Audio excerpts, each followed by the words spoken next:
There are empires built on intellect, sweat, and the human drive to rise. But there are also empires that grow from the ashes of chaos, watered by blood and endless green bills. In the 1980s, a man from humble beginnings wrote his own death warrant while reshaping the global underworld. He controlled 80% of the world's cocaine, raked in $420 million a week, and became one of the most powerful figures on the planet. Who was he? A criminal legend or a costly lesson on the true price of ultimate power? Welcome to the story of the rise and fall of Pablo Escobar.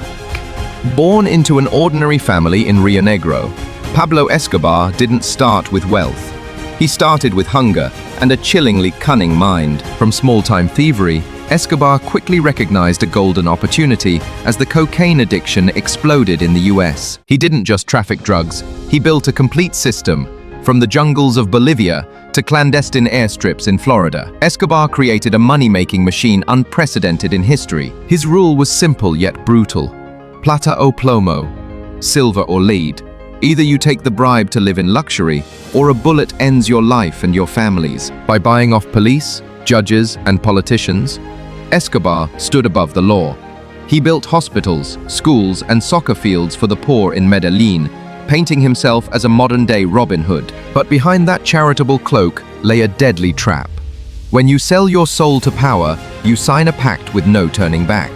Escobar's peak of fame was a dark irony. By the 1980s, Forbes ranked him among the wealthiest men in the world.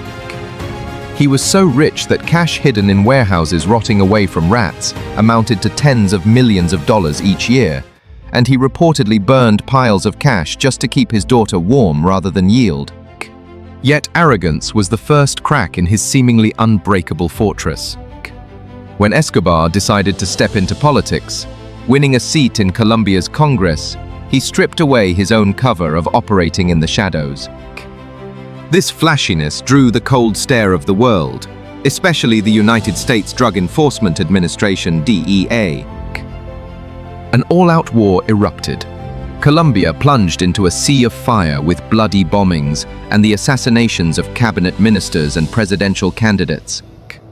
Escobar thought he could defeat an entire nation, but history proved that no individual can withstand the might of collective outrage and global law.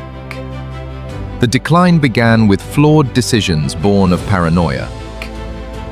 Pushed into a corner, Escobar agreed to surrender and built his own luxury prison named La Catedral, which was essentially a resort fortress equipped with a soccer field, bar, and nightclub.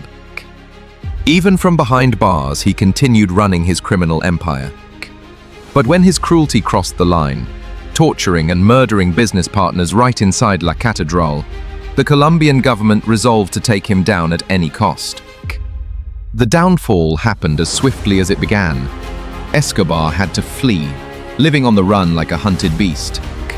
Gone were the extravagant mansions. Gone were the cheers of the impoverished crowds. There was only suffocating loneliness and tightening fear closing in day by day. On December 2nd, 1993, just a day after his 44th birthday, Pablo Escobar fell on a rooftop in Medellín during a shootout with security forces. The billion-dollar empire collapsed, leaving behind thousands of innocent lives and a deeply wounded nation. Pablo Escobar's life stands as ironclad proof of the law of cause and effect. Every success achieved through the shortcut of violence and crime will ultimately self-destruct.